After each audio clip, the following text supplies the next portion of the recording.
This is one of the 6 oil roads which were designed right from when we realized the oil, and we're supposed to facilitate the exploration of the oil. In summary, we have so far completed 4 oil road projects, and those can be seen on page 3 of 10 of the document. We have one which we have already launched, Rusali Dankonge, which is package, which is now ongoing, and that was package 4. It's delayed, but because of negotiations, but now it is ongoing. Now we have these 2, which is package 6A, which is the Kaboya Buka down in the oil belt, and then this Karugutu Ntoroko. Now Karugutu Ntoroko will now complete the whole circuit for the oil roads in the oil belt.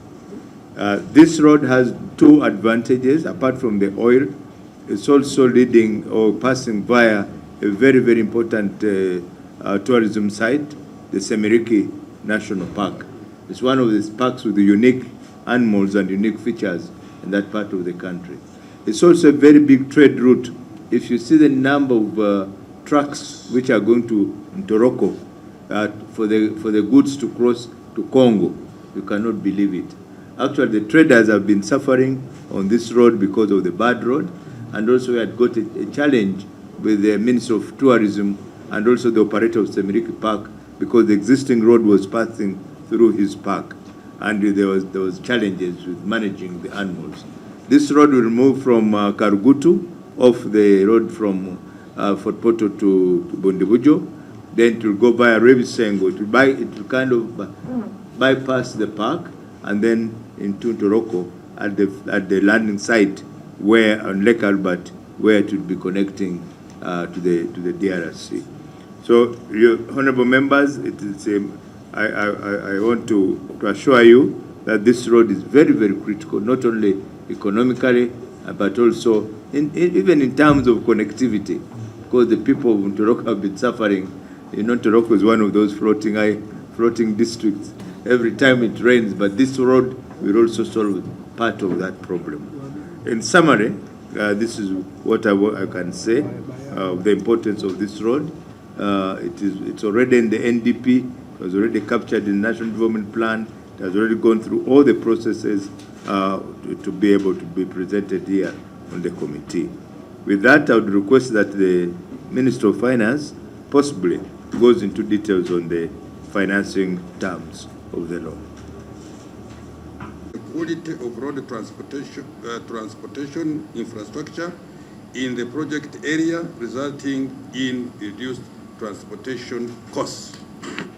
The project's development objective is to provide an all-weather road between Nebi town and the Goli border crossing, with the aim of improving access in northwestern Uganda and providing a reliable connection to the Democratic Republic of Congo.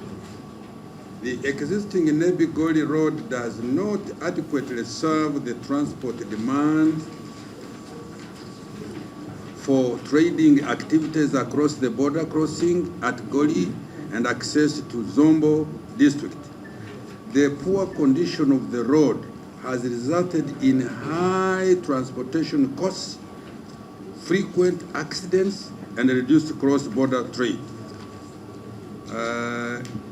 Proposed interventions: component number 1, upgrading of the Nebi Road, of the Nebi-Goli Road, kilometers 16, upgrading the existing Class B gravel road to Class 3 paved standard with a design life of 20 years, including all the necessary drainage structures and road furniture for the safe operation of the road. The upgraded road will have 7-meter carriageway with 1.5 million meter shoulders on either side, resulting in a total road width of 10 meters. The construction will include drainage structures like side drains, culverts, and bridges across major crossings. The road works include 1, site installation. 2, preparatory works. 3, general earthworks. 4, construction of the roadway and the pavement layers. 5, drainage network. 6, execution of the signaling and safety equipment works. 7, public lighting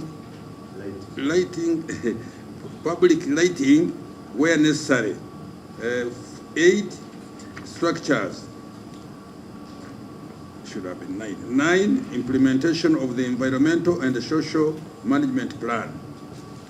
As part of the ESMP, tree planting will be included to help consolidate some of the areas around the roadway catchment and in area where it could help manage potential flooding.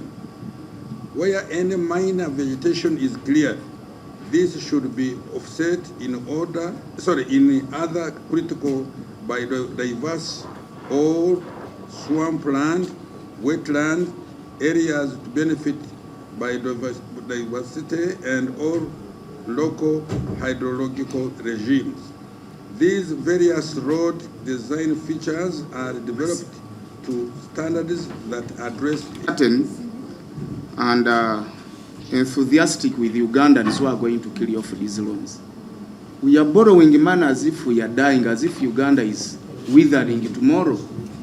Honorable Chair, the powers of this committee are in line with Article 159, and I'd like to interest this committee to sub-article 4 of the same article, that the President shall, at such a time as the Parliament may determine cause to be presented to Parliament, such information concerning any loan as is necessary to show the extent of the total indebtedness by way of principal and accumulated interest. Honorable Chair, when you look at the debt ratio in line with the interest Ugandans are supposed to pay and the extent of performance of the loan this Parliament is passing and the recovery means, they are not tallying, they are not matching. I'm wondering why Cabinet is bringing a sequence of loans at a time when we are nearing election. Parliament will not have even enough time to oversight. The agencies are not also in a position to perform to the expectations of Ugandans. Why are we rushing? Order. Why are we subjecting Ugandans to such Order. a deeper debt of payments of loan that are not performing to the expectation? Order. Honorable Chair, isn't it procedurally right that we are against rule of law and in line with this specific article? Thank you, Chair. Chair, it's unfortunate that I'm standing on the point of order to my colleague and the technical team. In my communication, earlier on, I had actually preempted my communication. Today, we are going to receive a number of loans, but we are first going to receive a loan for the proposal to borrow up to $20 million from the Arab Development Bank, Arab Bank for Development in Africa, BADEA, for the upgrade of Nebi Goli Road, 16 kilometers. Honorable members, this loan was referred to the Committee on National Economy on the 16th of September 2025, in line with Rule 162, Sub-Rule 2 of our Rules of Procedure, and also guided by our Constitution, Article 159 of the Constitution and Section 36 of the Public Finance Management Act. Honorable members, yesterday, I also received a communication from the Office of the Speaker that Cabinet had considered a number of loan proposals and were referred to Parliament. But now that Parliament is still on recess, she administratively decided to write to the chairperson of the committee for us to consider this loan request pending resumption of the House, and we shall have to present them. So colleagues, that's why yesterday I had to request the Minister of Finance to appear before this committee to to make sure that at least we officially receive all these loans, and then we move on to scrutinize them, pending for the resumption of the House and onward reporting by the committee. On this particular loan of the Nebi Goli Road, honorable members, we received a brief in Parliament. It was late to Parliament. Now that we have a lot on our table, I really wouldn't want to waste a lot of time. I want to invite the Minister of Finance, Planning and Economic Development to the Minister of Finance, Planning and Economic Development But they could be in a position to displace a committee which is handling this business. Chair, I request that, isn't it procedure right that you give 5 minutes to the clerk and his team to organize a better room? Otherwise, it's a congested room. We are congested. We are not comfortable. And then secondly, honorable members, it is the same members of Parliament. We are the ones who passed the budget. And most of these loans are financing the budget that we passed in the House. So it's not at this time that we're supposed to begin saying we shouldn't borrow. We should have rejected it at the time, at the budgeting time. So I don't see the applicability of what you're raising, Honorable Tewandeke. Without wasting time, I want to request the Minister to make a presentation of the loan request before us. Honorable Minister.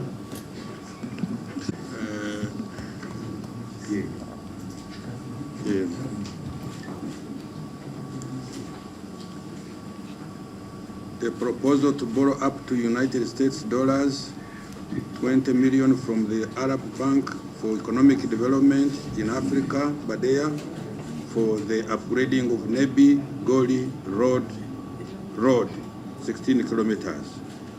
I beg it today.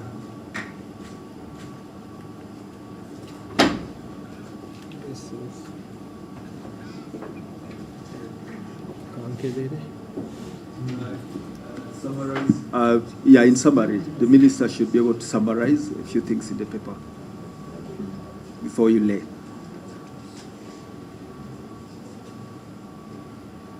The project description.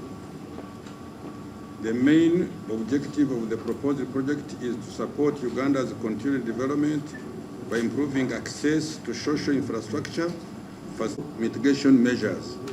The supervision will include all tasks needed to ensure that all technical specifications are met during the construction phase and close monitoring of the contractor of any deviation from the specification contained in the contract.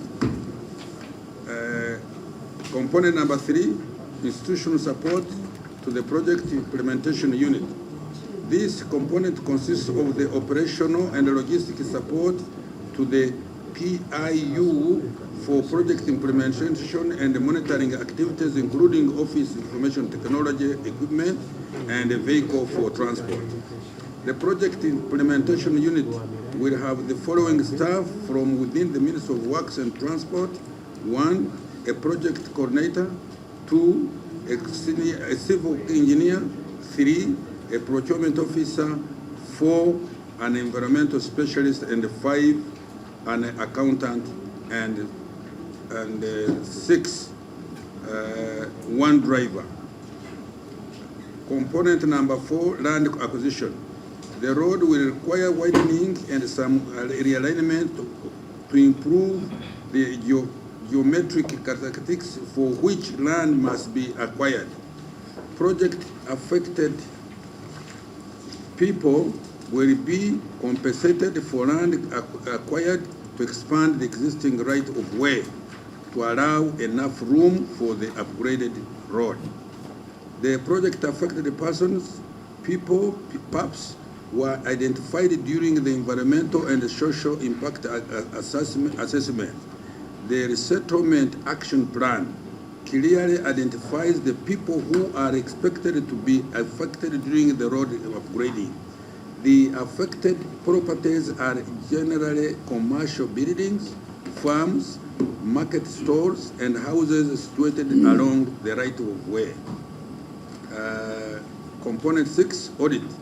The audit component is one of the requirements in the bank's guidelines for financing and provides for the external financial audit of project financial statements. The Office of the Auditor General of Uganda, that is mandated by the Constitution of the Republic of Uganda to undertake financial audit of public funds, will oversee auditing this project either through its own staff or resources or by hiring external independent auditing firms selected in accordance with the selection method specified in the financing agreements. The audit component will also include assessment of the adequacy of accounting and internal control systems to monitor expenditures and other financial transactions and ensure safe custody of the project finance assets. B, a determination as to whether Uganda government has maintained adequate documentation to all relevant transactions. C, verification that expenditures submitted to the bank are eligible for financing, and D, in the identification of any illegible expenditures. E, compliance with procurement provisions and other terms in the financing agreement. Project financing. Mr. Chairman, the total estimated cost of the project is $23 million, with Badea providing a loan of $20 million and the government of Uganda providing counterpart funding of $3 million respectively. The counterpart funding will cover land acquisition, audit fees, and contingencies. Now, the financing terms and conditions of the loans are like this. Loan amount, $20 million. Maturity, 20 years, including grace period. Grace period, 5 years. Interest rates, 2.5% per annum on the principal amount of the loan withdrawn.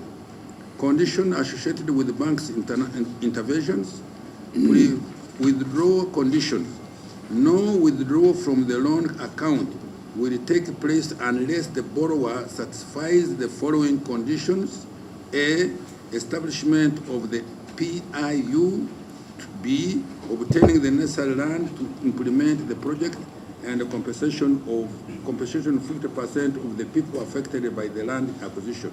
C, provision of the names of the persons authorized to sign on behalf of the borrower in all procedures related to the loan, including withdrawal and others, and their signature forms.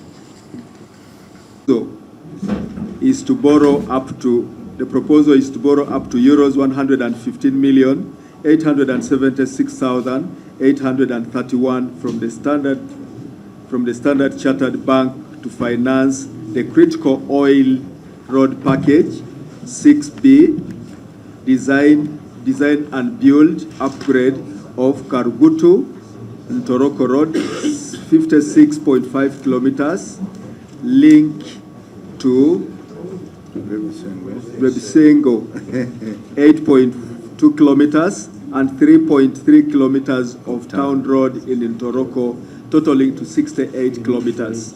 So, Honorable Minister, I would now request the Minister of Finance to lay this also to the committee.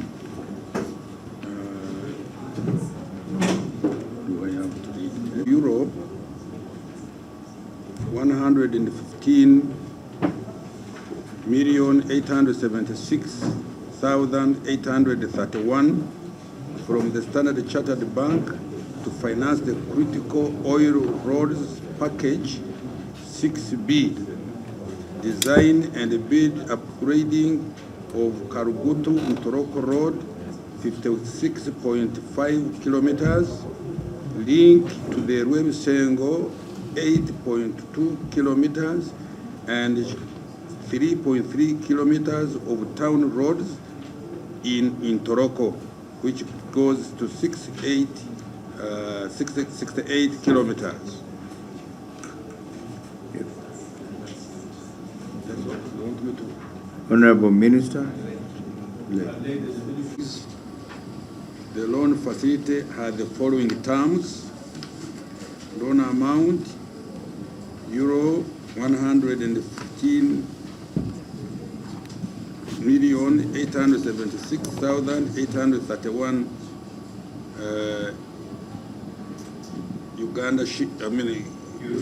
euros.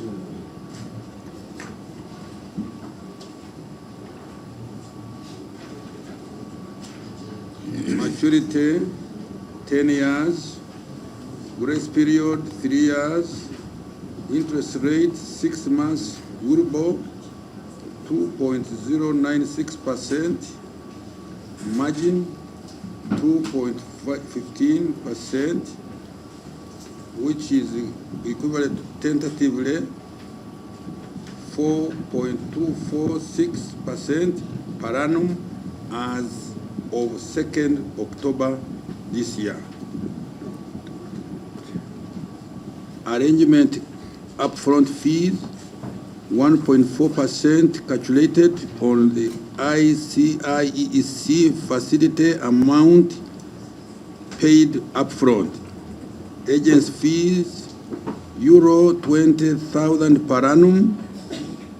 Commitment fee 0.645 per annum of the undrawn amount.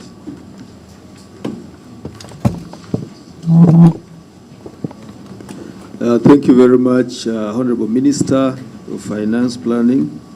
May I therefore request you to lay the accompanying documents to this loan?